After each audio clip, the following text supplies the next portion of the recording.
Call the meeting to order. I'll note that Councillor Doyle had another obligation, and so he's not able to join us tonight.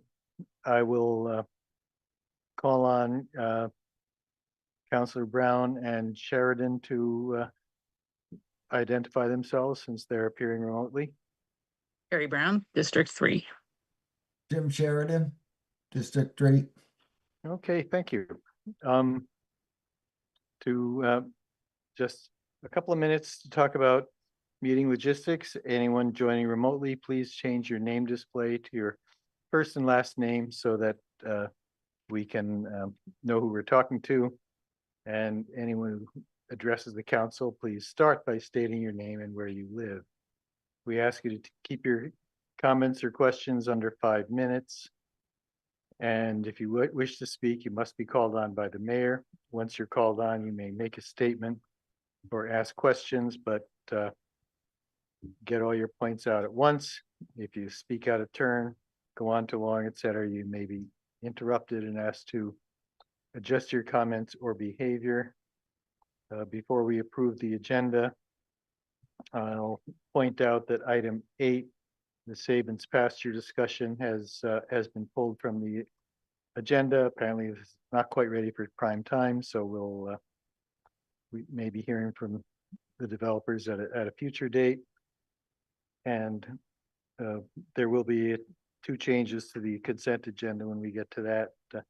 And with that, I assume we can consider the agenda approved without objection. All right. Next order of business is general business and appearances. This is an opportunity for any member of the public to address the council on any topic that is on tonight's agenda or not on tonight's agenda. And comments are limited to 5 minutes, and this is the time that we've set aside for public input for items on the agenda. So if you have any comments on anything that's on the agenda, this is your time to do it. Is there anyone in the room who'd like to be heard? Steve. This is the one where Doyle's not here to understand the impact, but I can't afford the 5 minutes to tee up an issue that you're going to discuss later and other people are going to tee it up. So for me to use my 5 minutes to tee up the issue and not have any time to actually give you my insight on it is kind of useless. So you're not allowing people to speak during the session is not working. So this is a visual that you can pass around that relates to what I'm talking about.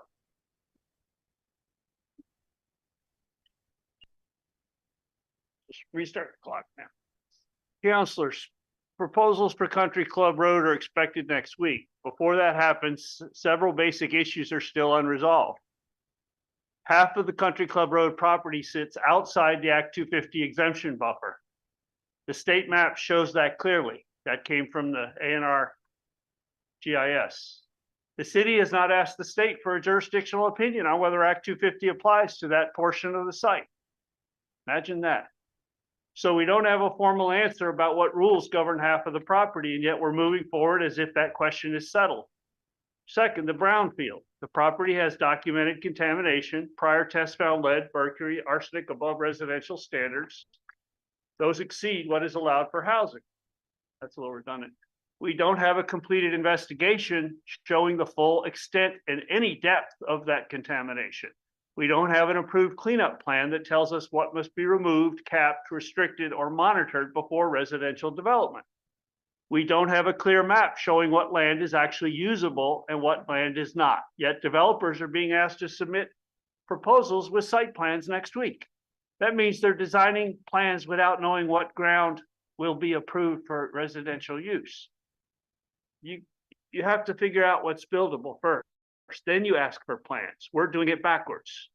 Third, the master plan and traffic. You can't do a real traffic study until you know what the full project is. We don't know what the full project is because we don't have a master plan. And this RFP only covers part of the property. The rest of the open land, the wooded land and the clubhouse are not part of this RFP. So even if a developer submits the housing plans next week, those plans won't represent the full build out of the site.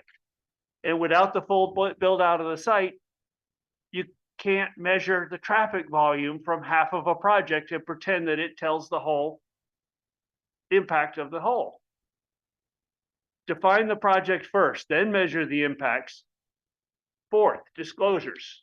There are no documentation showing that developers were formally told in writing about the active litigation affecting this property, the unresolved brownfield obligations, the fact that Act 250 applicability has not been determined, the absence of a full traffic study tied to a complete master plan, funding limits tied to low and moderate income requirements in federal rules. When the city issues an RFP, developers spend real money responding. They rely on what the city tells them. If material issues have not been fully disclosed, that creates financial risk, liability for the city. And y'all are turning a blind eye to that.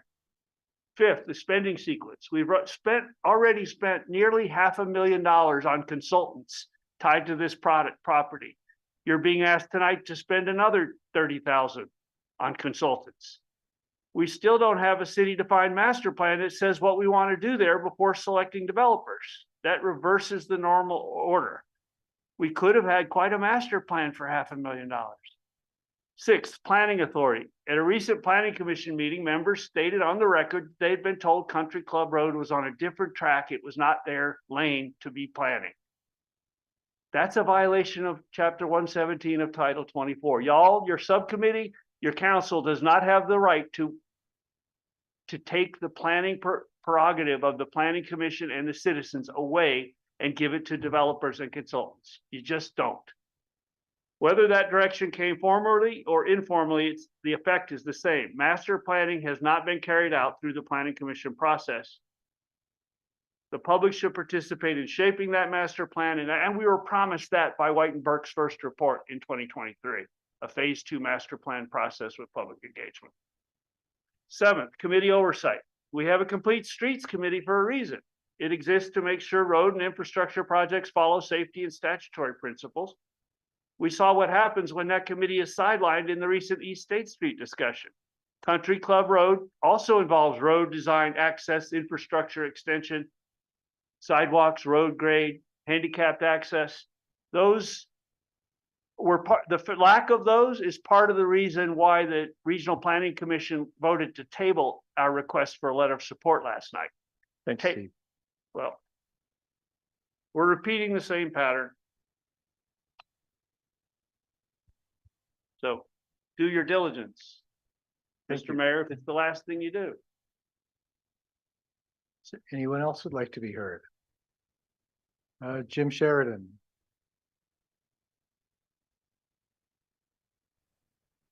Yes, thank you.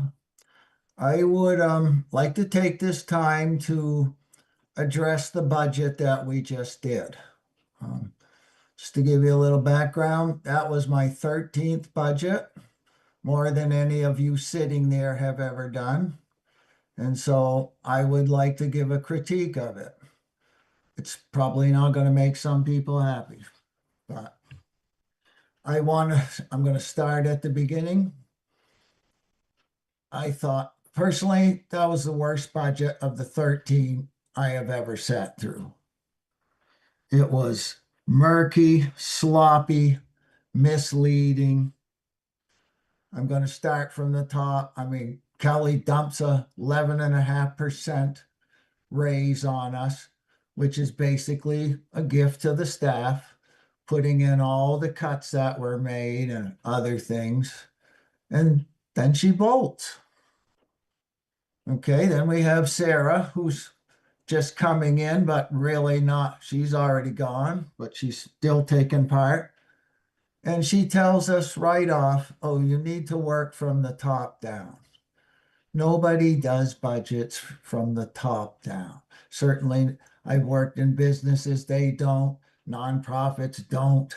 I didn't in my business. I don't do it in my home life. So you just don't do it that way. It makes it very awkward. So then I'm going to talk about a little bit where it got a little murky. I asked a question about when you had the budget and you had the outside articles and you put them together, it increases the budget. And I was given something about, oh, this is how I was answered. It's kind of complicated. It's hard to explain. No, it isn't. It's numbers. Numbers are very easy to explain. They're finite, they're actual facts. All you have to do is figure out the numbers and give it. They're not abstract thoughts or ideology. So the answer I was given, and then later on, after the budget and we got something from Heather, I saw, oh, there it is right there. You see, when you add in the extra articles, it does go up. And we were kind of misled to, oh, no, it doesn't. It makes things go down. So then there was, obviously when we got to the end, very misleading. We were told something about the school. First of all, we were told, oh, the school budget is much bigger than the city budget. Well, I have a cheap house, $5,500 taxes. $455 was the difference between the two. That's not a big difference. Look at your own taxes and figure it out for yourself. And so then we went to the school bit where it seemed like she had the answer for the school. So we voted on something. And to me, she made it like, oh no, the school has given us their budget and it's this. So we're going to vote on 4.9. Of course, the next day we find, I don't know, 5.5, 5.7, something. We weren't given correct information again. And then there's that angry, bitter rant where she attacked last year's council members who dismissed Frazier, who made the cuts that she claimed made them all work too hard. Some of us had kind of made it uncomfortable for Kelly, so she left. And it's funny how, you hear a lot of people on the council saying, we don't want criticism. We want everybody to be nice. I didn't hear anybody stepping in on that one. Apparently it's okay for the staff to criticize us. Just like Mike Miller criticized some citizens way back when we were doing the master plan. So no, everybody's open to criticism. When you become a staff or work for the city or a city councilor, you have a target on your back. And politics can be divisive and have conflict, and that's just life. To me, the whole thing was just murky and misleading. I've been on budgets, 12 of them that were done. Frazier, I will say this, was a master of doing the budget. Made this budget look terrible. I want to talk about a couple things that Jim, I want to ask you, we limit members of the public to 5 minutes during general business and appearances, and you've taken up quite a lot of time, and we do have other business to get to, so I hope you can wrap things up pretty quickly. All right, I'll do my best, Jack, but I'm actually a city councilor, but whatever. I want to talk about well, I'll try to hurry it up here, but you're making it hard. I didn't like, we heard the police chief talking about how we need more members. And we're under stress because of the overtime and put in our face 21 officers for Barry. And then we find out in the paper that we farmed one out for 4 months.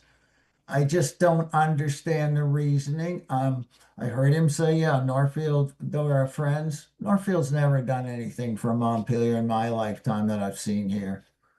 I'm going to talk about the fire chief. He wanted 5 new firemen. We're in arbitration and we are far apart on our budgets. We have no idea where that budget's going to fall. So he had no clue what it was going to cost. That is not good management. The other thing I won't say much more. I want to say that I feel sorry for 3 women. For Evelyn, I think it's all falling on her. I had a talk with her the other day and I said, I think you're like the little Dutch boy at the dike plugging all the holes. And she said, that's exactly how I feel. Thank you for noticing that. I want to call out Tanya and say, I'm sorry you're getting all the FOIA requests. And I want to say to Heather, it's too bad that all of the stuff was dumped on you from Sarah. The last thing I guess I'll say is, because I'll make it a little shorter, I will not vote for this budget at the polls. I apologize to the people for not voting for it. I wish I'd voted like Sal. Like I said, kind of got misled, but that's no excuse. So I will not be voting for our budget at the polls. And I got a couple other things to say, but I'll say them in the council time. Thank you for your time. Thanks, Jim. Christopher Layton. Thanks. My name is obviously Christopher Layton.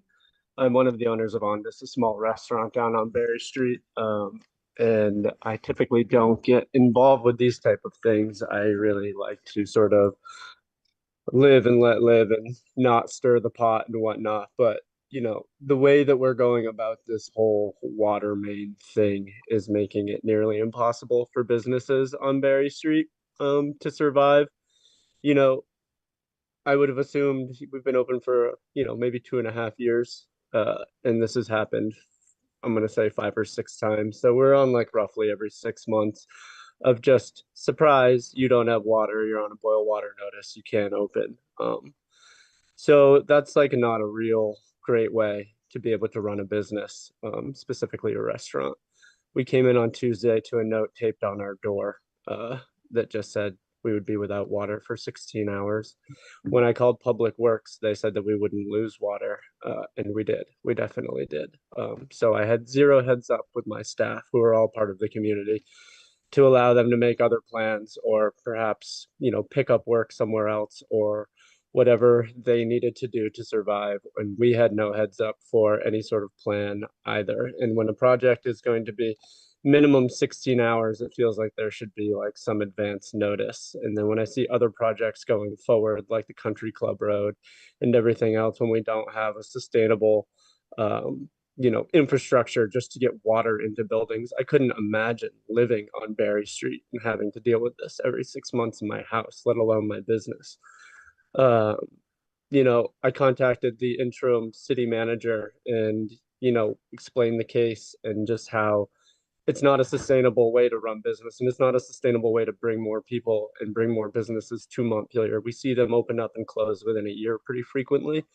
We're pretty good at what we do, and I've done this for a long time, and I have other businesses as well. And this is not a normal thing to just randomly not have water. I've kept quiet about it, hoping that it would be fixed, and it just seems like it's an ongoing issue. When I talked to the interim city manager, he, you know, in a roundabout way, understood and suggested that we sue the city of Montpelier. That's not the sort of relationship I'm hoping to have with a town that I'm doing business in. You know, we just went on the record with a bunch of different news sources and media outlets and everything saying that we were excited and hopeful to, you know, help the community of Montpelier grow. But when I'm met with, you know, somebody that's just like, well, it is what it is, go ahead and sue the city. It's like, that's not the solution I'm looking for. I'm looking for transparency and, you know, when the project is going to end and when it's actually going to be fixed. And then to be followed up by, well, people don't want to pay more taxes so that we can fix these things. I would like anyone in this room to tell me somebody that they've met that wants to pay more taxes. It's one of like the most absurd sentences I've ever heard in my entire life. I just think that like before we move on to these big expansion projects and everything else, that like we should fix the infrastructure that we have. And to assume that just raising taxes in the city of Montpelier would fix the infrastructure of the water system on Berry Street is, you know, borderline insane. Obviously, you need to have a relationship with the state and the federal government to fix these things.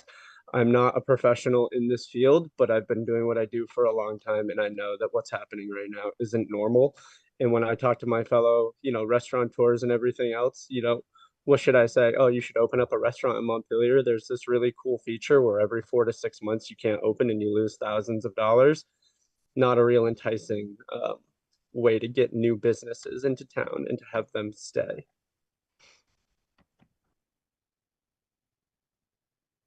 Thank you. Anyone else who'd like to be recognized?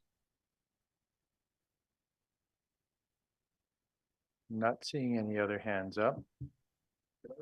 Yeah, I would, So when I spoke with Mr. Lighton, he was asking what manner of recourse there was to offset lost wages, lost income, all of that. And I suggested two things that, you know, there is a possibility that if it was indeed caused by a contractor, he'd contact their insurance and see if there was a settlement available, and the last recourse that he could attempt to take legal action if he said. So that's the context on that statement. thanks. Sure. In your report, will we hear an update on what's happening with Berry Street?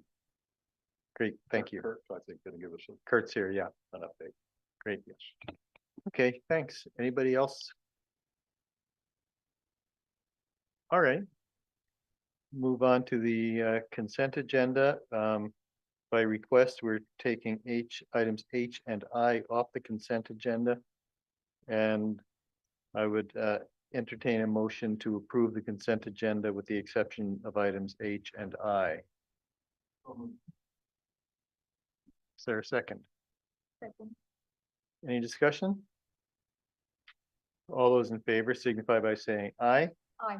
All right, Any Aye. opposed? Okay, great, thanks. Now, item H. VHB contract amendment. Mike, that's you? Hi. Mike Miller, Planning Director. I don't know if, I think it was Councilor Sheridan who pulled it. I don't know if we want to start with his questions on that, or if we want to just have me give a quick summary of this. If you could give an overview, I think that would be helpful. Okay.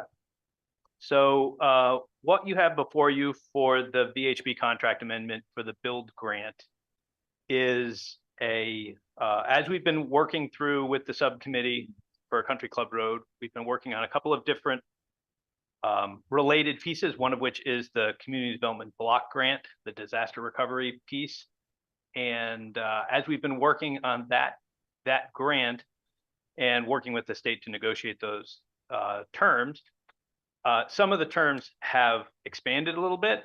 And so staff working with Stephanie did some homework, and it came to our attention that there is also a grant called the Build Grant. So I'll leave the CDBG-DR off for now. It was just the terms have changed. It's not the end of the world, but when they change, they add additional costs. Our whole point of doing Country Club Road was for us to purchase the property to hold the costs down, so that way developers could then build without having to pay for purchasing the property, paying for upgrading the roads. We would be taking care of those or using CHIP to go and pay for those. So that way we would be able to negotiate a more workforce affordable housing that would normally not be affordable because it would cost too much to develop if they had to pay for all those.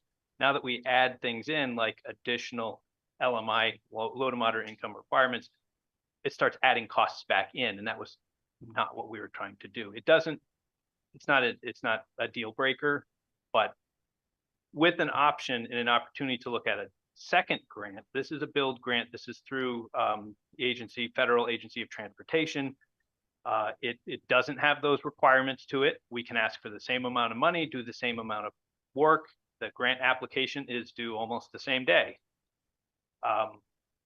the trick is these are, especially the federal grants, get a lot more complicated. And nowadays it's all by scoring. And so there's an entire industry that kind of comes about of being able to be a grant writer and put these in very specific cases. And VHB, who is doing our work for the design work for the infrastructure, also has somebody on staff who's an expert in doing build grant writing. And she's gotten a lot of money for Killington, Winooski, and a couple other communities. And she's kind of a crackerjack at doing these grants. And so we contacted them, and at first they're like, really short. I don't know if we could do this. And they contacted their grant writer, and she said, no, this is an excellent project. Nobody can say it's 100%, but it's got a good probability of being funded. And so I wouldn't come here to ask for $26,000 to help write that grant if I didn't have a reasonable sense that this was a good grant opportunity. We're spending $26,000 to try to access 5. And I recognize, we've heard in other meetings, why doesn't staff write all these grants? Things differ from project to project, grant to grant. Certain grants, you have an expectation, the scoring, the competitiveness is very high. So you really want somebody who has written a number of these to bring in the ringer, who's going to get to that win. And so it's my recommendation here. And Stephanie contacted the subcommittee, and they felt this would be a good thing. Bring to council, let's get a contract, get this on board, so that way VHB could go and work through the details of getting that contract going. So they're going to work on that with Matt. I'm going to be working with our other contractor on the disaster recovery funds. So if we get one or the other, we're in great shape. If we get both, we then have the opportunity to look at which one best fits the model, and potentially could we even switch the DR funding to help a developer who wants to do LMI rather than building the infrastructure to the property. Maybe we could actually flip that into constructing the housing itself. But that's not something we've broached too much with VCDP yet, the Vermont Community Development Program at the state. So we are, but just big picture, if we get both, we'll work and try to see if we could access all 10 million. But that's why we're asking for the funding for the build grant. We think this would be a great opportunity to get 5 million without strings as opposed to 5 million with strings. Thanks, Mike. Council members, any questions? Yeah. No. Oh, Sal, just recognize Sal. I know that. Go ahead. Yeah, so Mike, this is a time and expense contract with a not to exceed amount? Yes, sorry, I should have clarified that. So the way the process works, it's not to exceed. They have a process that they're going to go through, and the first one I believe is to do the cost benefit analysis. And if the cost benefit analysis doesn't pencil out, that's your deal breaker at the federal level. So you have to make that. They're going to work on that first.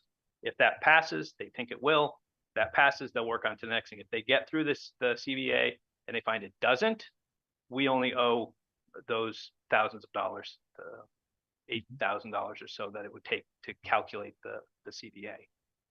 Thanks. Jim. A couple questions. Who was the one that put this on the consent agenda? Me.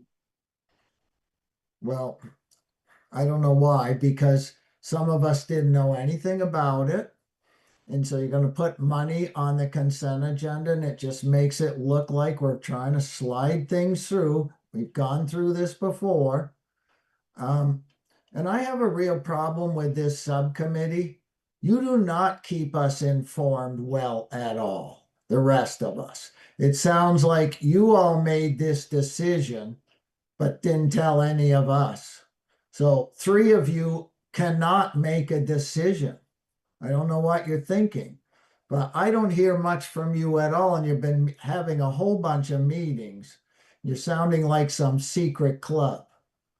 And so we have to have this put on the consent agenda. I don't know what it's about. I'm looking at, is this just more money down the rabbit hole that we're throwing up at CCR? And so maybe you ought to make what you're doing a little bit better known to the rest of the council. Or at least maybe the others don't care, but I want to know what's going on, and I don't like hearing things at the day of the meeting because I have to post something off the consent agenda. So that's why I pulled it off. I mean, and I'm hoping that, the lesson can be learned, that we kind of hear what people are doing. I mean, we talked about committees giving updates. Well, we haven't got many from you guys, so thank you. Thanks, Jim. Yeah, I put both of these items on the consent agenda, knowing that if anyone had any questions, they would be pulled off without question. And so that's where we are today. Council members, any other comments or questions? I just want to note that this came up late last week, like Thursday afternoon, I think, pretty suddenly. So it was something that was handled by staff, and the committee was informed, and we knew we'd have a discussion about it tonight. So. Anything else? Helen. So, just for clarification, there are some public comments or rumors that the state changed the percentage of the low middle income like number. That's why we are trying to find another grant, or is it like you explained, this is why we are applying for this grant? So is there any like ground of this comment? We apply for the first one, 3 million, or like the percentage of the... Yes. Yeah. So the history of the community development block grant DR, as you know, we applied in the August for pre-application, and it was denied because they said we didn't have a developer. Mm-hmm. So we worked with them to go through and say, we need to know what your expectations are, because we're going to go out to developers. We're going to put together an RFP. And we went back and forth, and we have in writing their findings that they said, this is what we would expect. And so we put that into ours with qualifiers that said it depends on what comes out, but we expect it to be around 18 LMI units. When we went back, and then after that, we were notified after the deadline for that grant was done that, in fact, that was an error. We should have been allowed to apply, and they apologized that they made that error. We said they intentionally made the second round, partially because they made that mistake in the first round. Not only did they tell us, they told other people in the state. It wasn't that they singled us out. They told a number of other communities, you're not eligible, and then found out, oh, you are eligible. We're going to cut out a pot of funds to continue to help give these other communities a second shot. And so we went back and made this second application. We did the pre-application, very similar to the first application. They said everything is great, and we said, okay, now let's talk the details. Let's make sure we're all fine, because Prospect Heights and Barry had this condition. Are you expecting us to have this condition? And so we went back and forth, and their attorney said, let's take this back. We're going to go and give you something more complete in writing. So they did that. And so we now have a more complete, and the number from 18 went up to 24.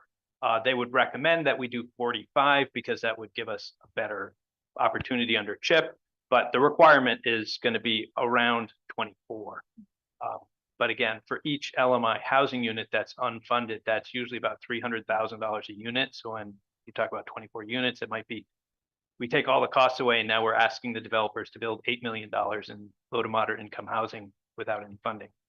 That's a big price tag compared to, say, what would be a much lower price tag. So that was why Stephanie has contacted the developers, and her communication back to us is that they are aware of it, and it hasn't been an issue. But at the same time, we do feel that could become an issue, internally when we look at it.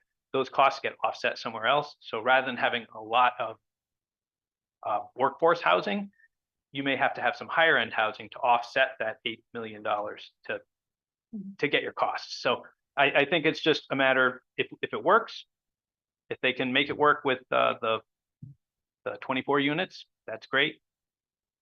But if we can also get funding that doesn't have that 24 units, we still have a requirement as a subcommittee in the RFP that says we still want workforce housing. So it's not like a get out of jail free card. They can put whatever they want. There is still the requirement to do workforce and affordable housing. There just wouldn't be a LMI requirement that goes with that. Thank you, Mike. Maybe it's a repetition for you because I cannot attend the subcommittee meeting. I'm driving by that time and I don't have go back and watch it. So if it's a repetition, I really appreciate your explaining detailedly. It is important to highlight that we did what we were supposed to do. It is not anything from our end. So I think it is good for the public to hear all the details from you. Thank Yep. you. Carrie, Yeah, thanks. I appreciate hearing more information about this. This does seem like a lot of money, and I've been part of writing 3 federal grants, 2 of which I did completely by myself. They were all much, much, much simpler than this one. And you wouldn't believe the amount of work. If you've never done this before, it is an unbelievable amount of work. We cannot do this application without this contract. And so, so I move that we approve item H on the consent agenda. is there a second? Second. Is there any other discussion? Okay, I'll call the roll. Adrian, Yes. Carrie, Yes. Jim, All right, Ellen, Yes. Sal. Yes. All right, thank you. We've approved the VHB contract amendment. Now on to item I, approve the fiscal analyst. Right, Again, why don't we do the same thing? Have you give an Yeah. overview?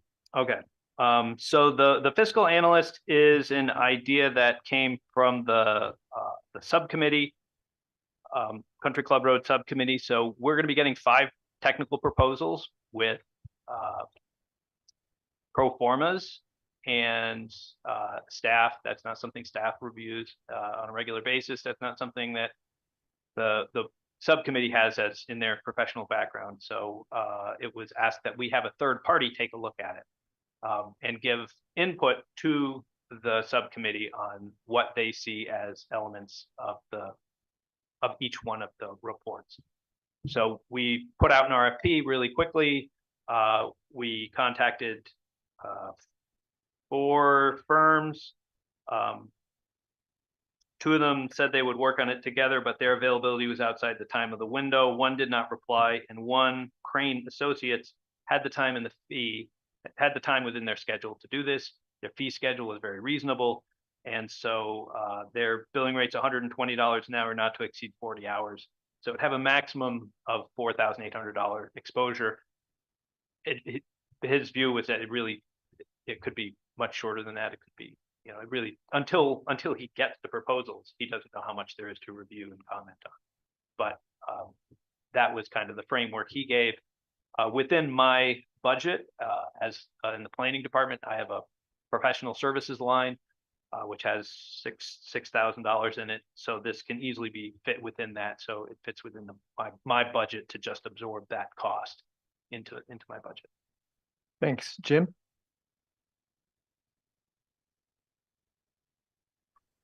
kind of same comments. Seems like 3 people made a decision. Not much notice given to the rest of us. I see this, I don't know anything about it. That's why I took it off the consent agenda again. What, put on the consent agenda. Again, get your committee together and start letting the rest of us know what is going on. And stop acting so much in secret. Thank you. Thanks, Jim. Carrie? Yeah, I did know about this. I'm not exactly sure how, but I know that this is an idea that's been being talked about for quite a while. This is not a brand new idea that just came up. The idea of having a third party do or having, a separate fiscal analysis to make sure that the finances actually are all going to work out was part of the conversation about soliciting proposals from the very beginning. And so, I do want to just say that I've attended several of the committee meetings. I did at the beginning when they were first meeting. Haven't done that in a really long time, so I'm not as up on the details, but that's because I haven't attended the meetings or gone back and watched or read the minutes. It's not because they're operating in secret. It's the opposite of secret. They're just as open and transparent as any of the rest of city government. And so that bothers me. And I would like to move that we approve item H on the consent agenda. Thanks, Gary. Is there a second? It's I. We just did H. So assuming that, Did I Okay. not say aye? right, thanks, Gary. Aye. Thanks, Palin. Is there a second? Second. Any further discussion? All those in favor signify by saying aye. Aye. Any opposed? Jim, are you voting? Yeah, I said aye. Okay, great, thank you. All right, fiscal analyst has been approved. Thank you all. We can move on to item 6, report from legal counsel. This was placed on the agenda because there have been a number of, there's litigation and there have been a number of questions that have come up. And so council members were wanting to get filled in by our lawyer on what's happening with the status of the case and other questions that come up. And so we placed this on the agenda a few weeks ago, and we have our counsel here. I assume that at this point I would entertain a motion to go into executive session pursuant to section 1 VSA, section 313 1F for confidential attorney communications made for the purpose of providing professional legal services to the council. Is there a second? John, do you have that motion? Yes, you're fine. Okay, great. All those in favor signify by saying aye. Aye. Any opposed? Okay. Hey, Jack, this is Mike. Sorry to interrupt before you move forward. This is the Thanks, Mike. two-part motion. Oh, okay. We do need the finding that the premature general public knowledge of the city's involvement in the litigation would clearly place the city at a disadvantage. Oh, thank you very much for that. Yeah. So is someone prepared to make a motion that premature general public knowledge of the advice we're about to get from our attorney would put the city at a decided disadvantage? And is there a second? Second. All those in favor signify by saying aye. Aye. Any opposed? Now, is there a motion to go into executive session? And is there a second? Second. All those in favor signify by saying aye. Aye. Any opposed? Okay. We will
Are we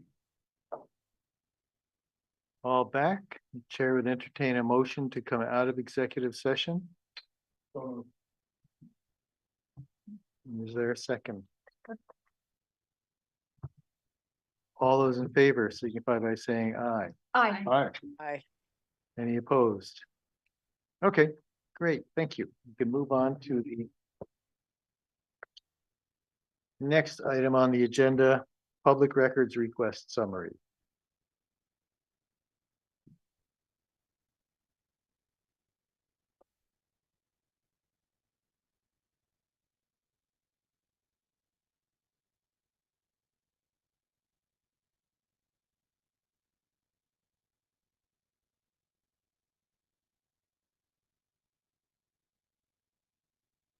Gonna share our screen here and then we'll get going.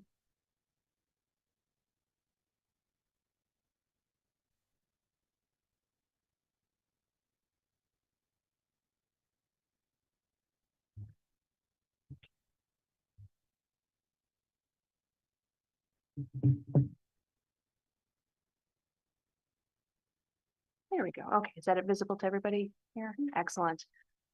Evelyn Prim, Acting Assistant City Manager for the City of Montpelier. And I'm Tanya Chambers, HR Director. So to get us going, we're gonna, excuse me. So before we get into the meat of it, I just wanted to say, so this is topical for a couple different reasons that were brought up today. In my original role as Communications Coordinator, Government Transparency is my bread and butter. I'm also a member of the National Association of Government Communicators, and in additional to the ICMA Code of Ethics that all city employees follow, we also have a special set of ethics for government communicators that emphasizes transparency in all things that are related. So just wanted to preface that and say that we could not be more enthusiastic about making our city information available to the public. And so that prefaces really why we come to work every day.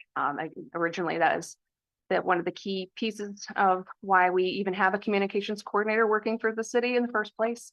So we're really happy to be able to make sure that we are fulfilling all those responsibilities and providing the best public service that we can. So briefly to run through our agenda, and these slides will be published on the website after today's meeting. So you can review them as well and follow up. So we're going to provide a brief overview of the public records request activity in calendar year 2025. We're going to quantify the staff time and resource impacts that those records requests have had, identify some trends and common topics of requests, and provide a wide angle lens and illustrate the diminished role of remaining staff due to the public records requests and other admin tasks. And then we're also going to emphasize some opportunities for improvement and some things that we're currently doing to improve our process. So briefly, what we're talking about is the Vermont Public Records Act. So under 1 VSA section 315 through 320, any person has the right to request, inspect, or the copying of a public record from a government agency. Requests must be produced within 3 business days of the request, but we can request a 10-day extension for unusual circumstances.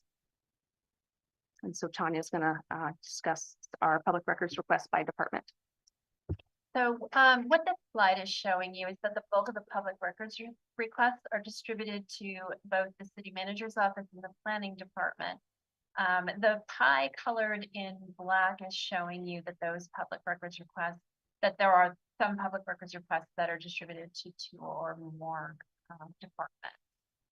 And you will see too, there's 15 public records requests listed on here for the Montpelier Police Department. Those are really depicted from the time span between January 1st and May of 2025. And that was back when Mary was doing them and she was calculating those or tabulating those public records requests for the police department.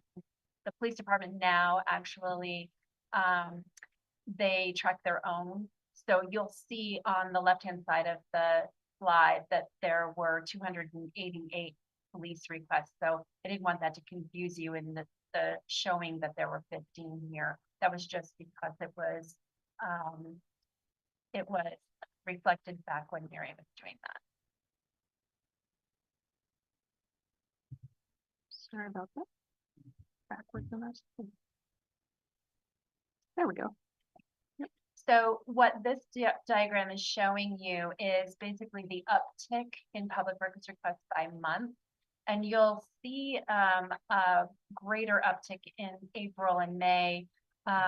We believe that that is corresponding with the CCR subcommittee, where that CCR subcommittee was originally formed. And then you can see the additional uptick in October, November, and December, which is when the subcommittee was frequently meeting. Why it keeps reverting back to the beginning slide. Okay, so I'm going to talk a little bit about the quantity and cost breakdown. So as Tanya mentioned, we received 220 requests in 2025. As she mentioned, this does not include the 288 police requests. So that came to about 122.8 hours of staff time.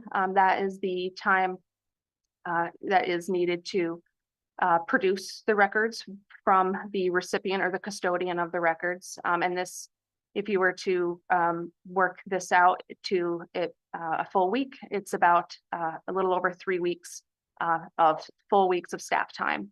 And then so per city policy, if we were to cost that out at $2 a minute times 122 hours, that works out to about $4,742. So that 14, thank you.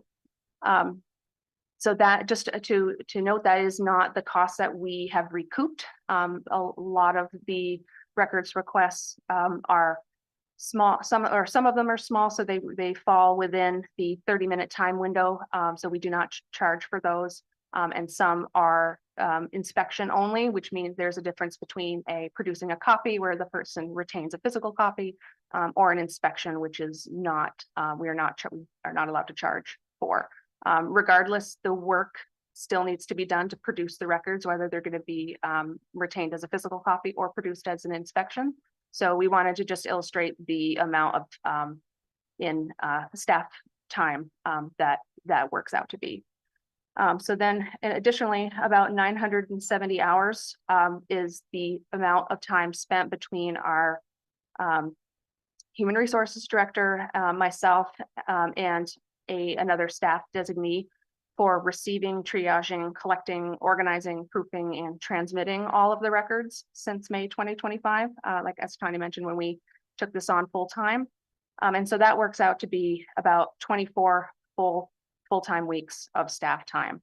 And if you were to do that same cost breakdown, the cost is at $2 a minute is $116,400. So because most requested documents are held by senior staff, they must perform the production of the work, even if an administrator is overseeing the records request process.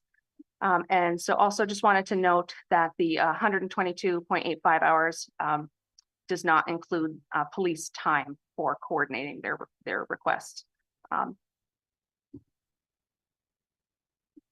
Yeah. Are the 120 hours included in the total of 970, or are these separate?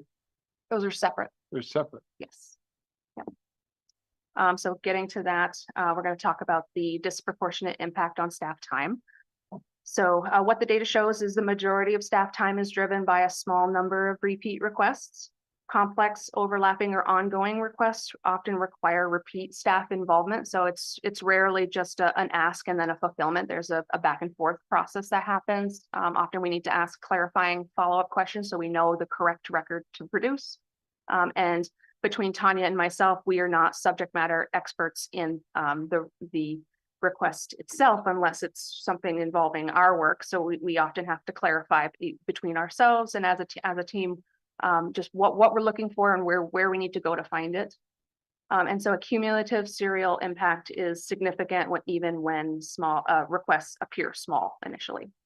So operationally, tracking and responding to requests is time intensive.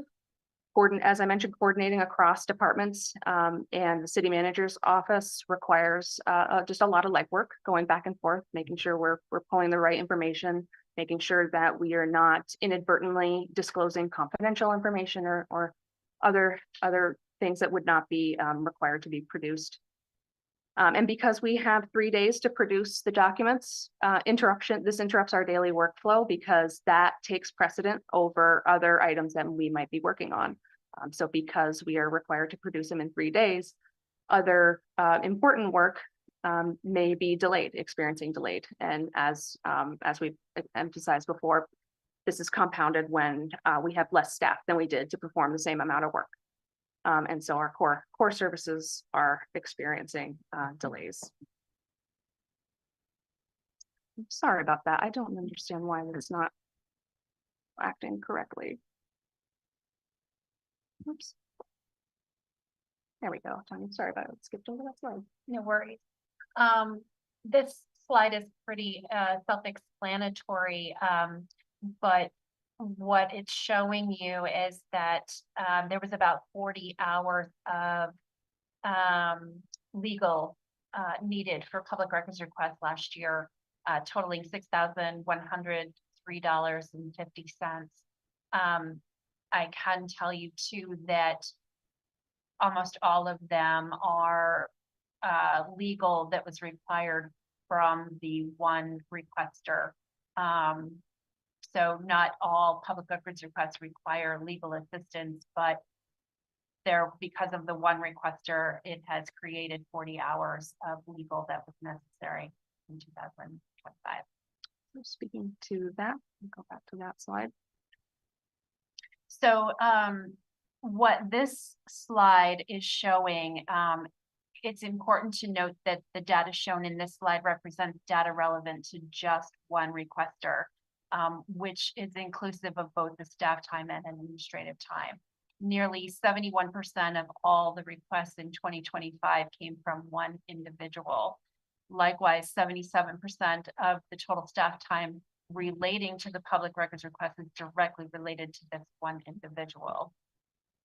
Staff hours are calculated by combining the estimated time to produce the record by the department staff, as well as the administrative time to collect, coordinate, review, redact, and complete the request.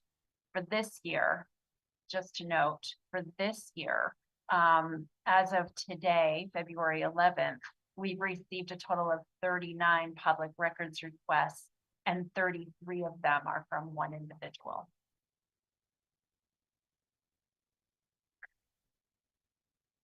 So what's not fully captured in the data? These are conservative estimates based on the best of our ability to document our time. So their informal staff coordination time is not included. Often, a lot of times that Tanya and I will have conversations in the hallway related to a public records request. Difficult to quantify because we don't have a stopwatch that we just tick on and off. So we're doing the best we can to estimate our time. Email follow-ups and clarifications, as I mentioned earlier, I kind of refer to that as the volley. So the amount of back and forth time that has to happen in order to produce a request, especially in a timely manner, is also difficult to quantify. I had an asterisk here because Mike had a great visualization. I don't know if he brought it with him. So while he's bringing that, I'll explain. So the manager review time, again, making sure that we are not disclosing legal data and that the city manager is fully aware of everything that's happening is not fully captured. And the same thing with our IT support requests. So Mike Miller again. So this is just 2025, just the emails for planning for my office. Start in January, I had to print these out to go through and collate them. You have to look because when you get emails, a lot of them come in chains. Right. So you have to look down the chain to make sure there isn't something in there. So print them out, and I dropped it on the floor next to my chair. Did the next one, I did the next one. I said, you know, I might be curious just to see how many I get in a year. This is 2025 from one person from my office.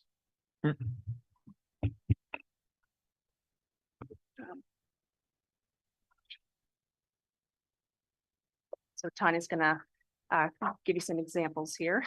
Yeah, so one of the things that was asked the last time we talked about this at council is why can't we just post everything to the website and let that, you know, let whoever is looking for a public record go find it themselves. And what I've done here is provide you with a couple of different scenarios as to why it's not exactly that easy. In the first example, you can see it's the ask is all council to constituent and counselor to counselor communications on the proposed changes to public comment. So what that would mean if we were going to post everything to the website is that you would be posting all of your personal emails to the website, maybe posting your text to the website. So here's an example of why it's not that easy. Example number two. The example number two is where an individual is asking for video requests. In this particular instance, CCR subcommittee video that day and the city council video that day as well. And because we have 3 days to respond to these public records requests, those videos may not be posted at the time that we have to reply to this request.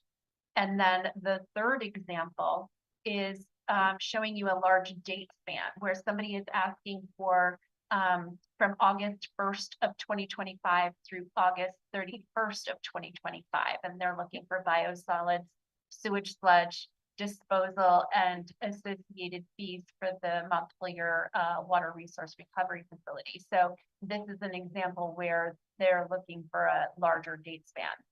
I will mention, actually, there's a typo in this. So I the thought so, August 'cause 1st. I thought it was earlier. Yeah, the August 1st, 2025 should be August 1st, 2020. So a 2020. 5-year I date thought it span. was Yeah, I apologize for that. Okay. So they're looking for a 5-year date span. And so that is another example as to why they couldn't just go to the website and get the information that they have requested. So what can we do about this? So this is something that we take very seriously, and we have been in the same mindset of how can we be more efficient with our time? How can we use technology to our advantage? And so we have implemented quite a bit that has gotten us to a better spot. Still, there are still limitations to what we can do, but some of the things that we've done is create templates for quick responses. So often, a lot of the time that staff would spend in responding to public records requests it's repetitive. And now that we are doing it over and over and over again, we have a pretty good idea of what each thing needs to be responded to using an SOP for the procedure. So not only have we created an SOP that tracks what needs to happen from the step 1 of a public records request is received to it being completed. And so all of that is now documented. So no matter who is filling these shoes, we can hand that SOP over to someone and they would be able to pick up where we left off. Obviously, there is some institutional knowledge that they would need to learn, but the process is now it's formalized. And so that goes a long way. So systems create structure for sure. And we've also updated our spreadsheet for tracking them. So the types of data that we collect is now very explicit. And so it basically is just in being able to take the data from what we receive and tracking it with a FOIA ID number so that we know which records request we're referring to. Because as we mentioned, we often get 5 or 6 in a day that we're trying to juggle, and it can get pretty confusing depending on the nuances within the records requests themselves. And so that does go a long way. I didn't mention at the beginning, but the Freedom of Information Act, also known as FOIA, is another term that is used for a public records request. And then, so Tanya is actually going to talk about some amendments to the act itself. Yeah, so VLCT is advocating modernization reforms to the Public Records Act that will help municipalities comply with the law, ensure transparency, and allow municipalities to recuperate a true cost of producing records. Some of those reforms include extending the number of days to respond from 3 or special circumstance 10 to allow for up to 14 days from the receipt of a request. That would be very helpful in giving us time to actually focus on work that needs to be done instead of dropping everything. They're also looking at allowing municipalities to charge and collect the cost of staff time and associated professional costs to produce all the public records, including the time spent in collecting the records for inspection and redaction. So as Evelyn had mentioned earlier, we can't charge if somebody wants to just inspect. And this is a reform that is potentially going to allow us to charge for the time that it takes, even if they're going to inspect it. And then also relief from excessive, abusive, or harassing public records requests that have created excessive public costs and inhibited the ability of the city government to function under repeated voluminous requests. So this would allow municipalities to seek an order of vexatious request in Superior Court, and also upon a court order, relieve the municipality of its obligation to comply with the request and may consolidate appeals under that same action. So thank you for taking the time and making this an agenda item. We're happy to be able to present it to you, and we look forward to being able to come back next year and providing a summary for 2026. Thanks, folks. Questions? Sal? So these amendments would need to go through the legislature, is that? Yes, the LCT is bringing them forward to the legislature. And what kind of reception are they getting? You know? It hasn't been, from my understanding and talking with VLCT, they haven't taken it up actively yet. It would be in GovOps, the Committee of GovOps. And we have expressed interest in to VLCT that we would be willing to be able to provide testimony on our experiences, should that be helpful to the committee's discussion. Right now, I believe they're expecting to really go at it more next legislative cycle. Yeah. And Well, the geez, I third mean, bullet that I had mentioned is one that is already adopted in Maine. oh, so there's been some precedent Yeah. on it, yeah. Carrie? Yeah, we seem to be spending like a penny on the tax rate on public Yeah. information. Yeah. Karen? Yeah, so I know that the state keeps a record of, publishes a record online of every single public records request that they get, who made it, where it was made to, what it was made for. Mhm. Is that something that you've ever thought about doing? Would that be really onerous? Would that be, I'm just thinking it might be helpful to be even more transparent about what those requests are and where they're coming from. Yeah, so public records requests are able to be requestable themselves. And we have actually gotten a request for that we've been able to provide our spreadsheet. So that is something that we could do, is publish the spreadsheet to the website, and just so then people can see the details of each request and what was asked for. Yeah, Adrian.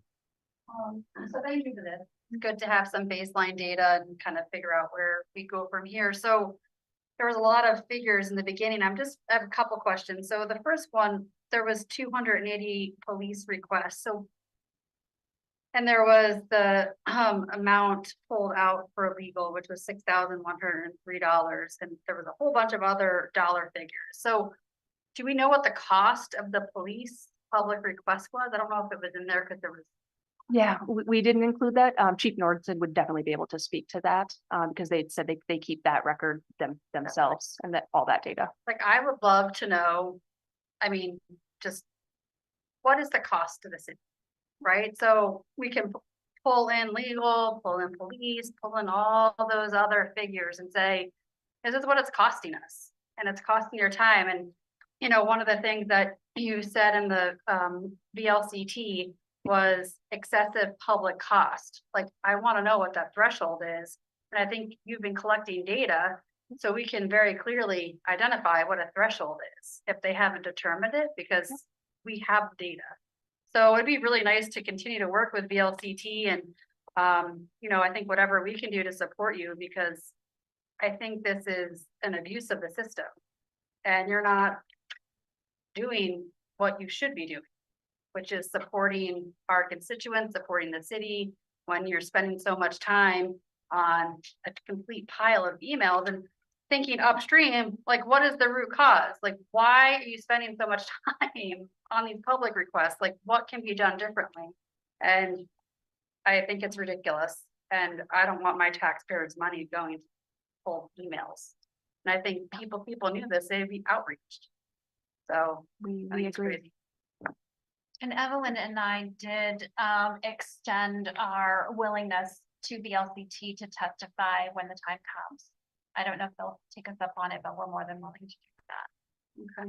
Okay. I can tell you that the last time I was at the State House, I sat down with our lobbyist and she was very interested in getting this information so we can get it to her right away. And I offered to go over and testify if it comes up, and even after I'm in office, if the new mayor isn't up to speed on some of this stuff, I'd be happy to say this is our experience. And she was very pleased to hear that we have, and I think the league is pleased to hear that there are actual towns that are working on putting together data so that it can support the efforts. Carrie, your hand is still up. Is that just a holdover? No, I have something else to say. Okay, great. Thank you. So again, working for the state, I know that the way that many state agencies and departments handle this is they hire someone whose sole job it is to respond to public records requests. And so I feel I appreciate all of the data that you've given us so we can see how much money we're spending, how much staff time is going towards this, because at some point we might need to say, we have to do this. It's part of the law that we have to respond in this way. Maybe we need to add a line item in our budget simply for public records requests. That doesn't sound like a very good idea to me, but it would be one way to address it. And I think it's important for people to understand that that's how dire things are getting. It's getting to the point where we are spending so much staff time and so many taxpayer dollars on this that we're not getting other things done. And so maybe we need to hire someone whose job it is just to do that. It's hard for me to imagine that would go over very well with anybody, but that's kind of where we are. And so that helps make the case, I think, for reform that's needed in the legislature. And hopefully they will take this up and they will take it seriously and make some changes that preserve public access to information, which is obviously crucial, while not overly burdening individual municipalities who don't have it in their budget to hire someone just to handle public records requests. Yeah, I think that it is really illustrative in our budget conversations about why we need the admin position in the city manager's office. Fortunately or unfortunately, that person was, and if that position, the budget passes and that position is restored, a significant portion of their time will be spent helping us with public records requests. And when we talk about ways that we can improve efficiency in our time, I think we've said this before, is it is not the highest and best use of department leader time producing public records requests, especially when so much of the time spent is in the back and forth and the emailing. We all were hired to do jobs that are being displaced by the amount of work that this is creating. And so we are really hopeful that being able to get some additional staff will help us in the short term, but then also thinking long term, the amendments to the law is necessary in order to see sustainable change. Thanks. Folks, are we set on this? Anything else, or ready to move on? Thank you. I really appreciate all this information. Thank you. All right, with 10 minutes past our 8:30 break, so let's take our 10-minute break.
10 minutes, if our council members who are participating remotely could turn on your cameras, so I know that you're ready.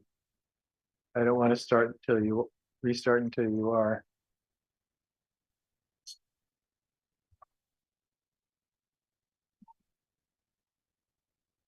Jim, I see you there. Okay, great. Well, I'll call us back to order. Next up, we have item 9, strategic plan progress update. So, hello again, Mike Miller, Planning Director. Kurt Modica, Public Works Director. So, we got a request, 2 weeks ago to go and kind of give an update on the strategic plan and where we are at with some of the items. And, with apologies, we put everything together and the cover sheet ended up there, but you guys didn't get the actual, spreadsheet that was supposed to be included. So, we're gonna get that sent out to you.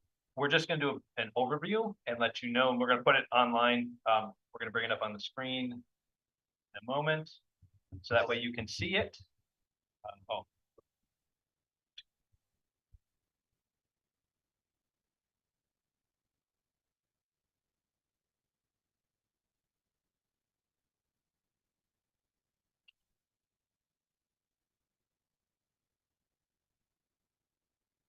But for anyone, whether you're in the public or city councilors, if you have any questions, you are more than welcome to give me or Kurt an email, and we can try to go and answer any of those questions. So we organized these. It's an Excel spreadsheet. You'll see in the bottom roles and responsibilities, housing, infrastructure, economic development. So we populated the 3 tabs, housing, infrastructure, and economic development. This is exactly what you had approved last year. I haven't changed anything in the table itself. We just added comments on the right column. What we color coded them to was, if it's something that we've completed, it's in green. If it's something we're still working on, it's in yellow. And if it's something that's on hold, it's in red. And so, some of the highlights, because, obviously if there are questions, we can go through them. There are a lot of them that kind of repeat themselves. But some of the projects we're still working on, right at the top, the housing assessment, that obviously is one that has been prominently talked about. We're working on it and it's estimated to be completed in March. There was also a number of these that talk about reviewing and editing zoning to encourage building. It's kind of difficult to quantify those in this report because we did the interim amendment, which did a bunch of really quick fixes, we know these are quick fixes that we can get done. And now we're doing an extended one. So we completed one, which was to really get all the quick ones done. And now we're working on a longer term one. So it's still yellow, but it is we could kind of do it a little differently. So Mike, if I could ask, just for interpreting the table, the timeline column, are those periods of months the periods that we originally assigned them to? They haven't been adjusted. Yes, I did not adjust anything in the table that you guys had put together. So even when it says planned, the 1.1 says planned, but that one is actually in process. And you'll find some others that might be color coded differently. I tried not to adjust what was in that report. Great, thanks. Just so you had what you put in there. The only thing I adjusted was we're changing some of the colors. Here. So we've had some with the development agreements. This has kind of been replaced by CHIP. So development agreements were done to help housing projects. There's now a state program that is very, very similar to our CHIP. CHIP is very similar to our development agreement. We created the development agreements to help housing projects happen. And then the next year, the state created an identical process, except they allow you to use school taxes. So CHIP is a better version of ours. But so some of these we're kind of amending to go through and say, yes, these will be CHIP rather than the development agreements. Again, amend zoning. Let me see what's the next one I highlighted was for 1.2.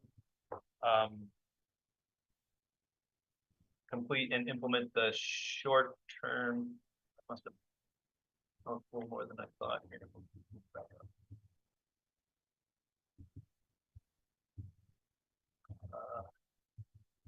There we go. So under goal 1.2, we had complete and implement the short-term registry. So this is one that we've discussed and talked about. It was recommended by council. The registry itself wasn't implemented. And so it has some technical flaws that we want to try to work out. So it is currently under review with other housing options at the housing committee. So really what we're trying to do at the housing committee, or what Matt is trying to do at the housing committee, is to try to go through and evaluate all of our options. We have a limited amount of time bandwidth. So what's the bigger bang for the buck? Is it doing a vacant building registry? Or is it doing a short-term rental registry? Because we don't necessarily have the capacity to carry two registries and do two of these. So the housing committee is going to try to understand both of these and kind of come back to council, and we think this may be we may get more housing units working on this avenue. So some of these are ones that are being worked on. And again, you notice the next yellow one down is institute the vacant buildings tax. Again, that's the same, that's the counter to that. We probably can't do both staff wise, but we can do one or the other. Question, which one would be the most effective? And that's what the housing committee is going to try to sort out. And then that kind of went through a list of them. And then the bottom, we had our key performance standards. And I put in here a number of different things that kind of relate to how many permits have we issued. So actually in these right-hand columns where it says target, I actually filled in, these are actual updates for our where we're at with our KPIs. So we wanted a target of 20 to 30 new housing units constructed annually. What we had for data really quickly was we had 20 net new permits issued for housing units in 2025. So it's not housing units built, but it is a measure of how things went in 2025. We had 20 new permits issued. The partnerships goes through that. And I'm going to go back to that in a minute. And our goal of trying to have them timed. So we had 17 DRB hearings. Are they done in 45 days? We averaged 43 days. We had 3 that were more than 45 days. One of which was a denial that we had to have reconsideration on, and it was later approved. And then we had 2 others that were just over the 45 days. So just wanted to point out, we do have the goal. It just didn't work out for those. And then the last thing I just want to put in for housing is as we get down to the bottom, we have these housing grants and opportunities. And so there was a lot that we got for grants that isn't necessarily work that we did. It's community benefit because CDBG-DR. So Elliott LLC got $4 million to develop 28 units. $5 million went to Down Street for 21 units on Eaton Street, $300,000 for 4 home ownership, $300,000 to continue the Green Mountain Home Repair Program. So I did want to just go through and highlight, this is the first time I can really come back to council and say, we have tried for a long time to kind of set the table and get housing units forward. Those grants would create 63 new housing units. I just mentioned that we have 20 permits or 20 units that are permitted from 2025 that will be getting built. We also have Isabel Circle, which is a fully permitted project that's just waiting for CHIP. That could be 30 to 50 to 80. So as you start pulling these together, we could in the next 2 years see 110 housing units. You know, that's optimism. That's the first time. I mean, that's not our 75 a year, but that's a substantial growth over 14 a year, which is what our average was. So I think what we have been doing is starting to finally have some effect. And hopefully that's going to build some momentum going forward. So it's the first time I can actually say in the 10 years, I'm optimistic that we're going to be starting to see something. We still have to be patient. It still takes time to build these, but permits are there, the money is there. And this doesn't count Country Club Road. We aren't even talking Country Club Road. This is just what we see for grants, permits, is Bell Circle. And I'll let it go to. Has Isabel applied for a chip? They have not applied for CHIP yet. I was doing a little bit of work because of the question on Saban's pasture. I had to kind of drop some things and kind of do a little bit of homework to try to get an understanding of the CHIP process. So they're going to have to come to us. I think it's something that they're working on the background information. Yeah. And we have been in touch with Gabe, but he hasn't specifically said, I want to initiate the application. But I think he's got all the, because it's a fully permitted project, I think he's got all the things he needs to apply. He's in a good place. Great thing.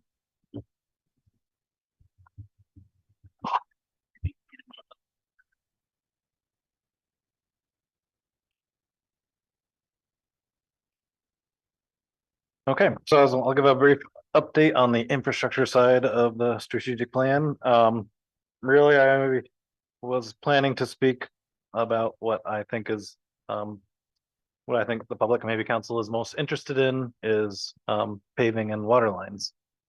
But I also just wanted to touch on communication because one of the members of the public raised that issue tonight. So that's the first one I'll speak to. That's strategy 2.1.3.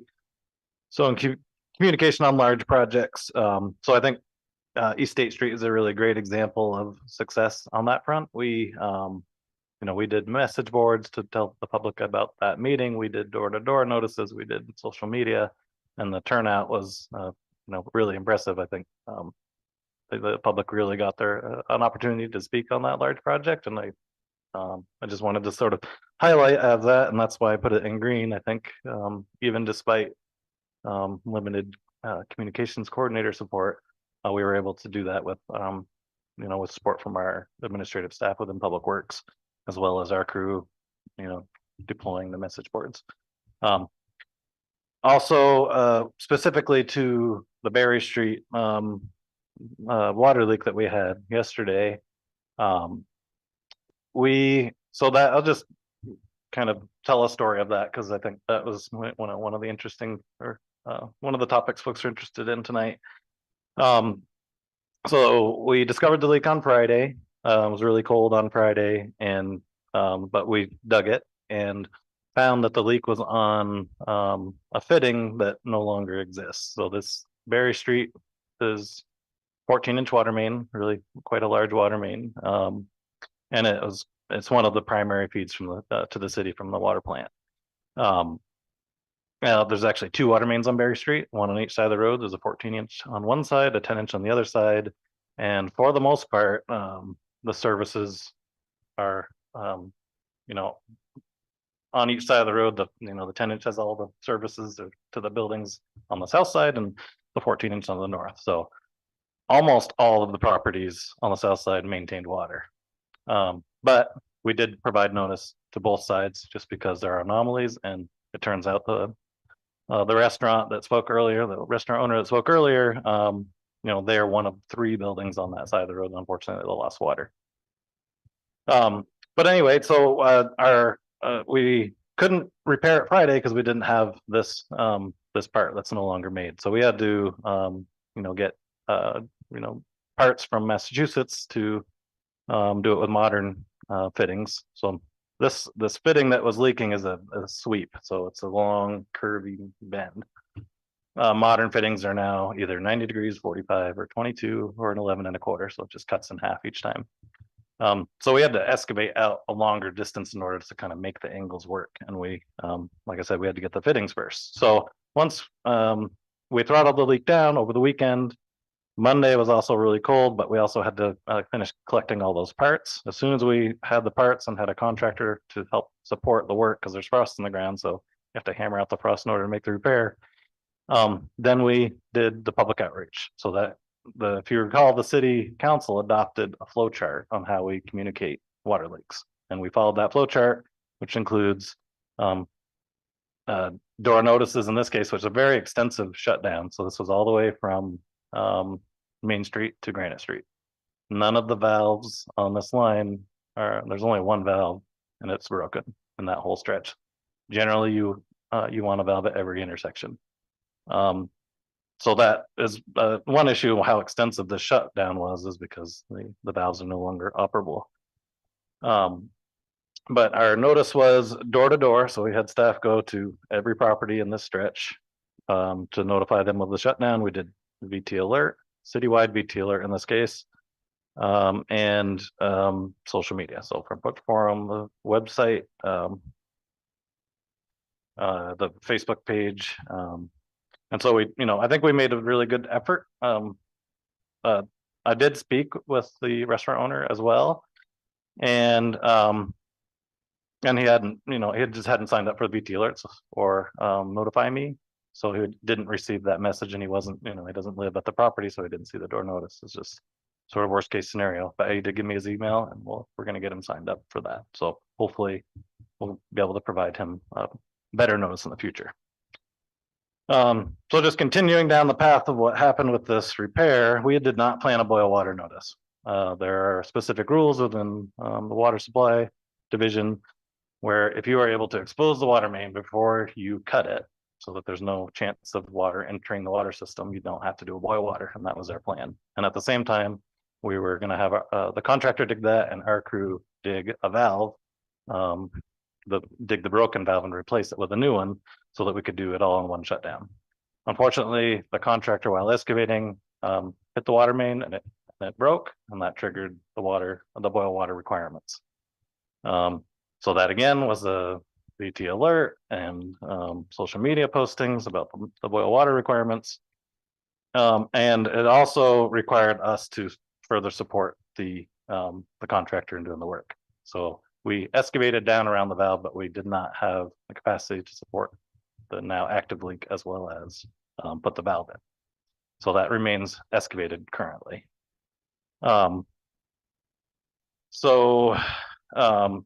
Then we proceeded to work on the repair, and it turns out that the valve on Main Street is also failed on the 14-inch. So then we had to extend the shutdown limits. And once again, another VT alert to notify those new properties that were impacted along Main Street. That's from Berry Street to the fire station. So these things are tricky. They're unpredictable. We're doing our best to get the word out as situations change. And, I think we, all things considered, we did a pretty good job with it, given the challenges that we're facing.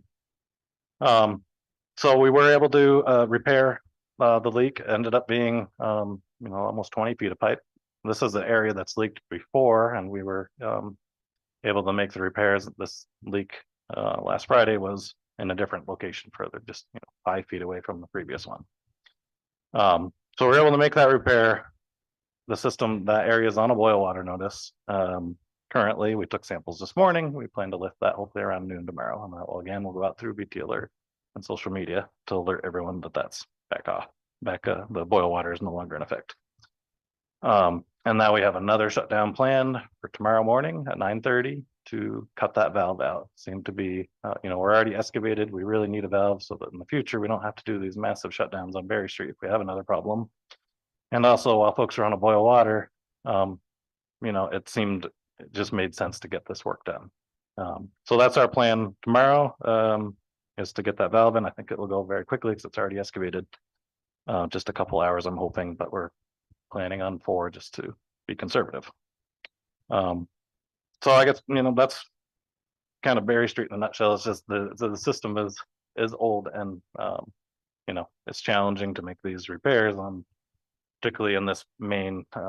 It's very large. This main was built in like the early 1900s, like probably around 1903. So it needs to be replaced, and we do have a plan to replace it. So the bond vote in March includes this section of Berry Street. The challenge we have in replacing water mains is staffing. We can't retain engineers. The private sector pays more, and when we hire engineers, we are generally losing them in 6 to 12 months. So I will be talking to the new manager about, a strategy to hopefully retain our engineering staff, and that's probably going to require higher salaries. So in light of that, the approach to do these, Berry Street's very high density, so it's a hard project to excavate and do all these services. And again, that's very impactful to the community there. And it also takes a ton of staff time to do these large projects. We're seeing on East State Street. All of the 4 engineers that we do have, including myself, we're all working on East State Street to try to get it through on different aspects of it. So our approach to the bond is to do trenchless water main replacements. It is less staff time. It's less impactful to the community. There are, different sorts of challenges with it. In that we haven't done them before, so it's a learning curve. We have to develop new specifications and contract documents in order to accomplish it. But there are companies out there that essentially do turnkey projects where they will do the excavation. They'll do, there's really 2 techniques. It's either pipe bursting, where you pull a new pipe inside the old one and it breaks it apart as you pull it, or you can line them, which is likely what's going to have to happen on Berry Street because it's so shallow. You can't really pipe burst it because all the soil will kind of move up to the surface and impact the roadway too much. So likely we're gonna line, and the budget numbers within the bond, we got quotes from a company that does this type of work. So we're fairly comfortable with what we've budgeted for this if the bond passes. So the lining is basically an epoxy liner that you put in and cure it with steam. So you have to set up a temporary water system. You got to connect all the services to the buildings and still to do it, and then switch them over after the pipe is lined. So it's still a lot. It's not easy, but it's a little less staff time, and that's where our biggest bottleneck is right now in replacing the water system is we don't have enough people to manage this work. So I'll end on Berry Street. That's just kind of an example of how our real world just this week has ties into strategic planning and what we're doing to try to meet these goals.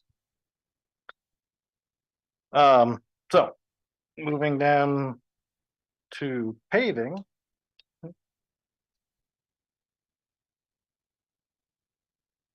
I'm just going to drop down to the KPIs. We're at the end here.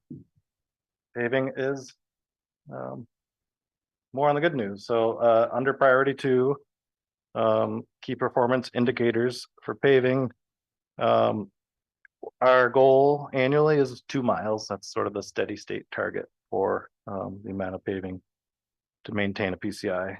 This last year, we got 3 miles paved. So we actually well exceeded, by 50% what our goals are. That was really done through a lot of overlays. So that's kind of the least cost method to pave a road, is you just leave what's there and pave over it.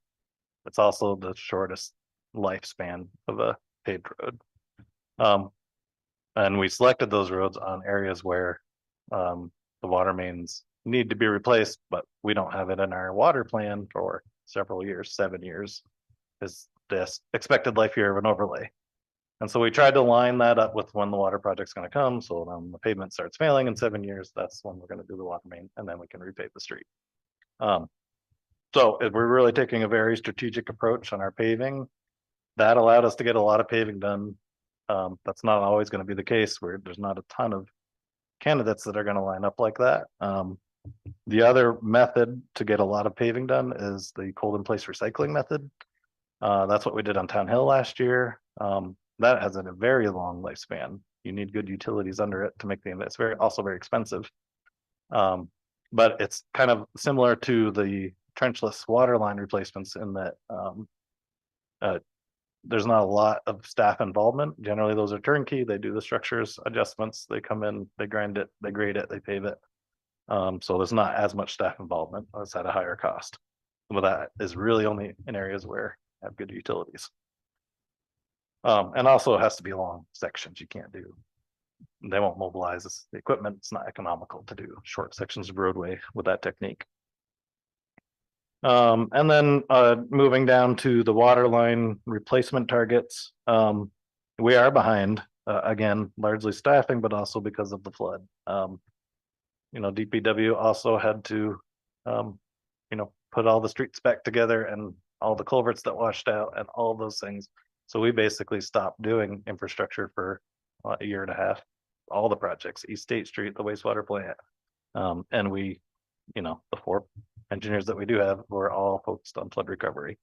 So we didn't hit our target in water. We were able to get one project done. It was done in-house. That was Bingham Street last year. It's about 450 feet. Our target's 2750. Really, the reason for that gap is that East State Street didn't move ahead. It was supposed to move ahead 2 years ago, and we've been just, dealing with the emergencies and not able to address the infrastructure that we'd like to. And then finally, just about water leaks, it's kind of at the bottom. Our goal, there's no one more motivated to reduce water leaks than the Department of Public Works. It's, and they're always in the winter. It's cold, it's miserable for the crew, and it's it's a lot of effort on the administrative staff as well to do the communication part, as well as coordinate contractors and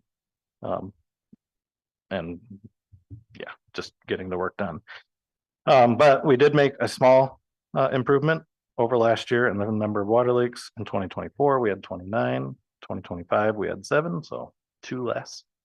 On the flip side, though, we did have an increase in boil water notices. So sliding down here to the end.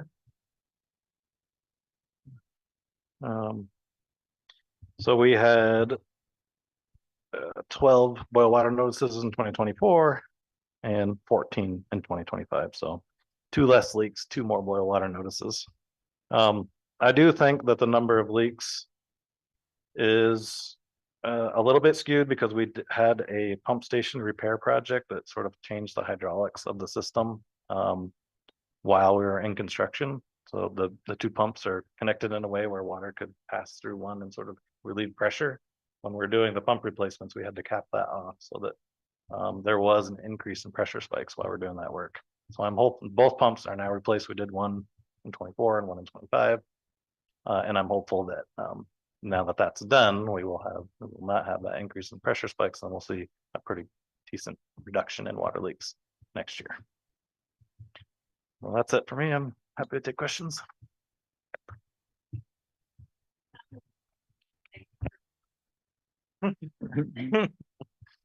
Council members, any questions? This is so comprehensive. I really appreciate this. This is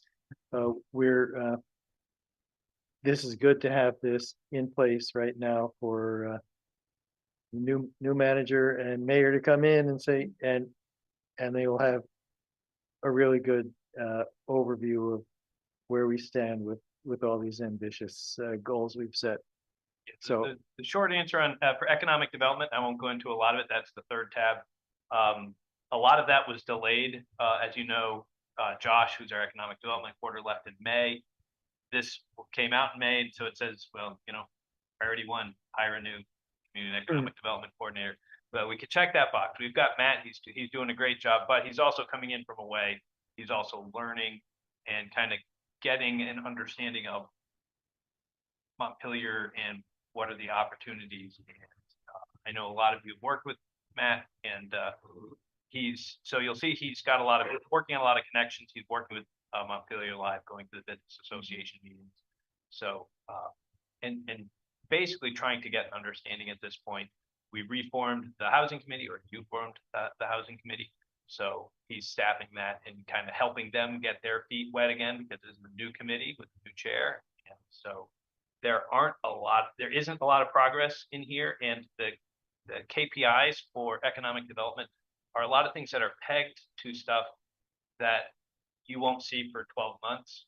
So they're just releasing now the 2024 data on various economic development, labor stuff and how many jobs are created. So we won't know 2025 until we get to, late 2026. So some of these will be delayed, but I think the metrics are there, and we'll see how it goes. Yeah, thank you for the presentation. It is very important to me to understand where we are at. So it's a great summary. I just want to ask, because we just started using this template, right, as a council, after working in different approaches. So I'm just wondering your experience. Do you think this is working? Because we used to have another template for the strategic planning, annual one. Yeah, I think as I was going through it, I think there are a few things that could get cleaned up and clarified in what the target is. I had a couple of these that I had some question marks on as to what specifically was the strategy. Is there ways we can kind of reduce the redundancy in it? Like, you know, you go through and they are organized by goal. So sometimes this strategy applies to this goal and this strategy applies to this goal. I think there are things that we can work together on when we do the new one, the new strategic plan, that we can say, you know, are there format tweaks that we could do that would help clean this up or not? Yeah. But by and large, I thought it was good. Some of the KPIs can be tricky, and I think we could talk about what would be an easier thing. Like I said, we don't really have track the housing completed. We kind of track housing permits. And that's what's been tracked over the years. So if we want to see how we're doing over the years, I can look at the annual report in 2013 and it'll say we issued 14 building permits for single family homes. And so you have a nice baseline. Thank you. So I'm guessing, Mike, that you use this as a reporting tool for us and not so much as a day-to-day operating tool. So you probably got your own view into your to-do list. Yeah, I mean, a lot of this was with Kelly, and I think we went through and did make sure we could go through and mark these things. Like there are different ones where we would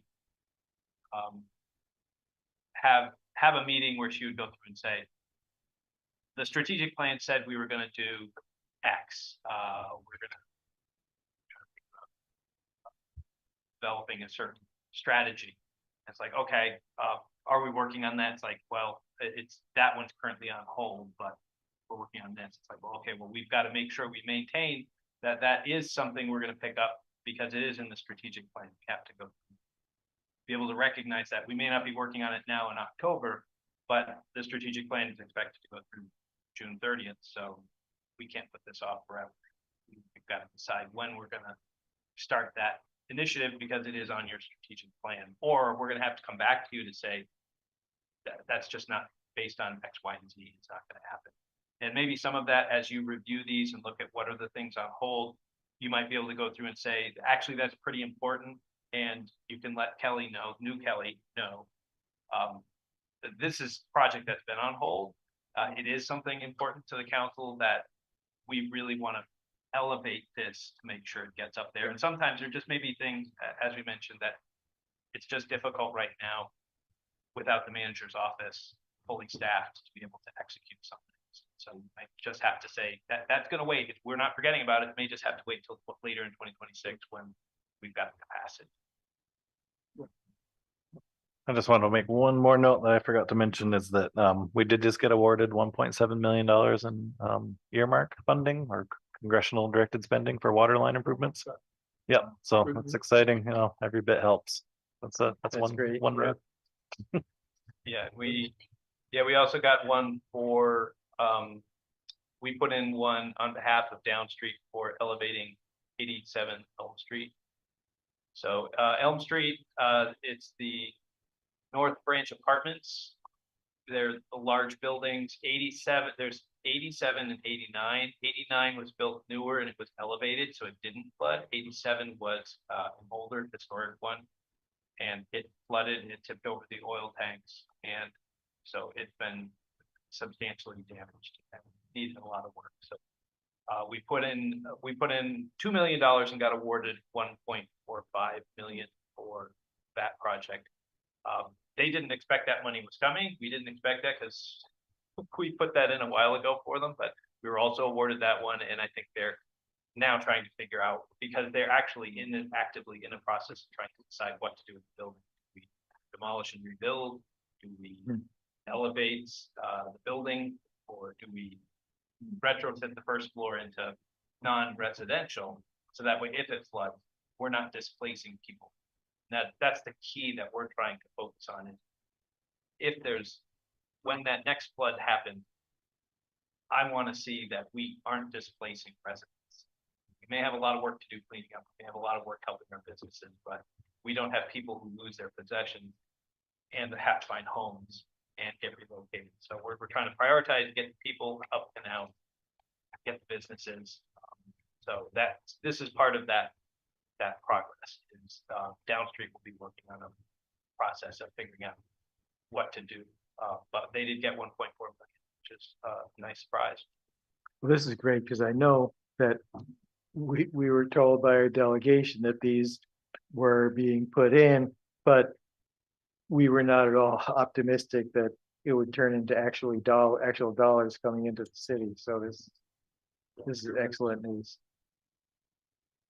Good, thank you. Yeah. Okay, thanks, guys. And we'll make sure we get I don't think the one that we just sent out had all Kurt's notes, so we'll make sure we get the correct spreadsheet out to you first thing. Great. All right. I think this is the point at in the agenda where before reports where we're open again for public comment, if there is any public comment. I probably would have had some if we'd seen the spreadsheet in the packet. Okay. Council reports then. Start in the room here, Adrian. So Sal and I are going to tag team our update. So first, Jim, thank you for bringing that up earlier about the subcommittee. You know, we will definitely strive to be better at providing updates. I did look, we had 2 meetings in January, which I think one was very quick. I can't remember that one, but I think it was a very quick meeting in January. But we did have a very good meeting yesterday. So there is a lot to update from yesterday's meeting on the subcommittee. And so I did want to bring you all up to date and share some important dates that are coming up to put on your calendars. And so we will be working with Evelyn on a communication strategy to put together like a packaged presentation once we get the developers' proposals, which are due on the 13th, right? 18th. Okay. So we have the developers' proposals are due on the 18th. So we from today. Yes, yeah, we're gonna tag team this. Yes. It was just yesterday and I'm trying to look at my notes. So which is exciting. So we could have potentially up to 5 proposals from developers and we'll be going through those and putting together a presentation on the highlights from those proposals. And that those proposals will be shared with, presented to the Planning Commission, the Housing Committee, the Rec Board, the Complete Streets Committee, the Parks Commission. And I plan on going to the school board meeting on March 4th. So everyone gets the same information on their proposals, hopefully very relevant, very timely, and informative. And these proposals are to be informational and also to gather feedback. So we'll be working on an input form that will be put up on our website that will be gathering, you know, do people like these proposals? What do they not like about these proposals? We're going to be working on what data we want to collect from the public and if we want to segment our audiences.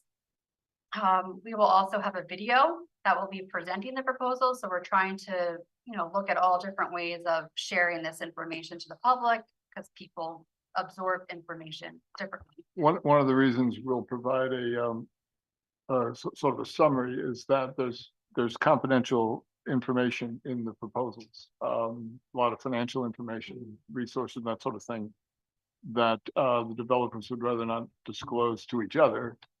And so we will make as much available as we can, but there are some items that we just need to keep confidential.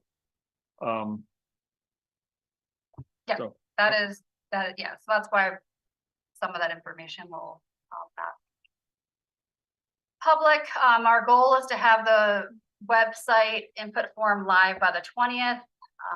We're going to have a big push from communications during town meeting day. We'll have a table out in City Hall so people can come. We have to decide what we're going to present, but we're working on that because we don't have the proposals yet. But there'll be an information table for people to come and look at the proposals, and we'll have the website input form for people to provide input. And then we will have a listening session, which is scheduled for March my gosh, what day is it? March 12th. March 12th, I'm like, Yeah. I'm the one that scheduled it. March 12th at Montpelier High School in the cafeteria from 6 to 8. And we're working on those logistics, but we really want the public to come out, look at the, the PowerPoint presentation, look at what we can share from the developers and really get feedback. And so it's gonna be a big push to get people out that day. I'm gonna be working with the school folks to see if we can get childcare. I know it's a barrier for some, so stay tuned for more information on that information session. And I'm sure I forgot some. So that is my council update. I will. Yeah, no, you covered most of it. The proposals are pretty long, and I expect them to be pretty densely packed with information. So we're going to try and present it in a way that highlights the sort of similarities and differences between the proposals. We'll attempt to answer questions that people have, but we really see it as a session where we take feedback from people, because we're going to try and get this presentation out prior to the March 12th meeting, or at least some of it, so that people can start to review it and develop questions and comments. So we're looking forward to hearing what people have to say. We're especially interested in what our city departments, commissions, and committees have to say. We've got a lot of good people working on those committees, and we need their input. So we're really looking forward to that.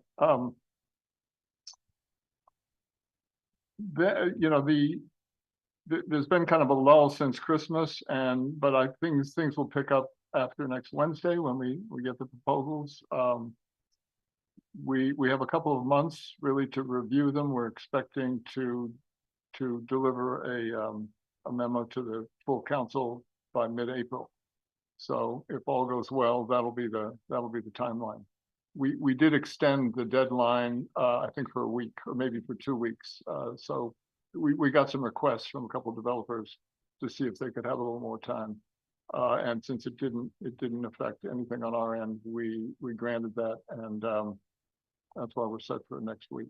So yeah, we hope everybody comes out on the 12th. There'll be reminders between now and then. So. And just a quick, this is for the development of Country Club Road. So this could be our new neighborhood for Montpelier. It's very exciting. And, we're going to see what these 5 developers have designed. Like, what is it going to look like? What do we want? I hope people get very excited about this and see the pictures and see all the different ideas and come out. And, I really want to put some excitement around this and know that this is really a really positive thing for Montpelier and that this could be our new neighborhood.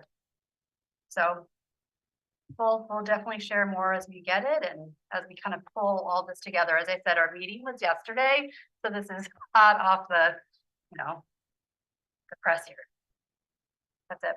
Great, good fun. Thanks, guys. This is an exciting development. Finally see where we started a few years ago with deciding whether we're going to buy the property or not. Now seeing some concrete ideas of what could be there. Yeah, there'll be a lot of detail in these Yeah. proposals, yeah. Pelin? Yeah, Top after that. this great news, I don't know what I can share. So I will only mention one thing. I was planning a couple of things happening around us, but I will go with congratulations, American Olympic team. And 3 athletes are from Vermont, and all of them got medal. So it was very nice, very impressive seeing them doing winter sports, which is not my thing. So yeah, 3 Vermonters, they did a great job. Carrie? Just sort of a update. The Housing Committee has a subcommittee that's looking at vacant buildings ordinance possibility. And just letting you know that subcommittee is working and collecting information, finding out legally what we can and can't do, and hope to have something to bring to you I'm not going to promise when, but before too long. Great, thanks. Jim? Thank you, Adrian and Sal, for your updates. That's very nice. And an update about the homelessness task force. We only had 4 people at the meeting, so couldn't get it. We're trying to change the time so it's not on Wednesdays, because it's kind of a pain to have it. It always seems to work out on a council day, and so we're trying to change the time, but we're really, having a hard time getting quorums.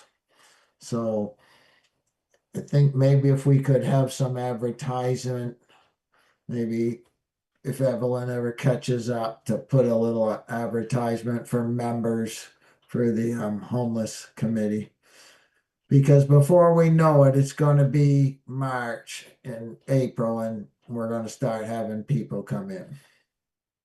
Thank you. Thanks, Jim. Mayor's report. I think I just have one thing that I'll mention today.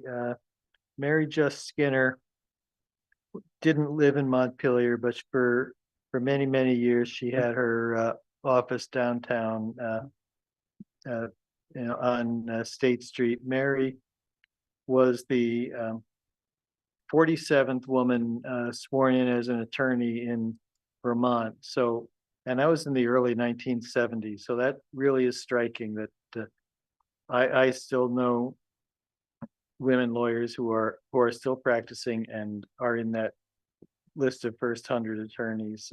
Mary died in January. I just found out about it today. Mary came to Vermont. She worked at Vermont Legal Aid. She spent 14 years as a great member of the state Senate, very progressive Democrat, did a lot of work for the kind of, the powerless and disadvantaged. And it's just sad news that Mary's no longer with us. And that's all oh, wait. I think, I'll mention the local option tax thing too, although I think our manager is also mentioning it. We've heard that there are people in Worcester who also have the 05602 zip code who are getting charged local option taxes for mostly for online purchases, Netflix or Amazon or anything like that, because and we're working with the state to address that. But anyone, if you're talking to anyone in Worcester who's complaining about this, the city of Montpelier is not doing this.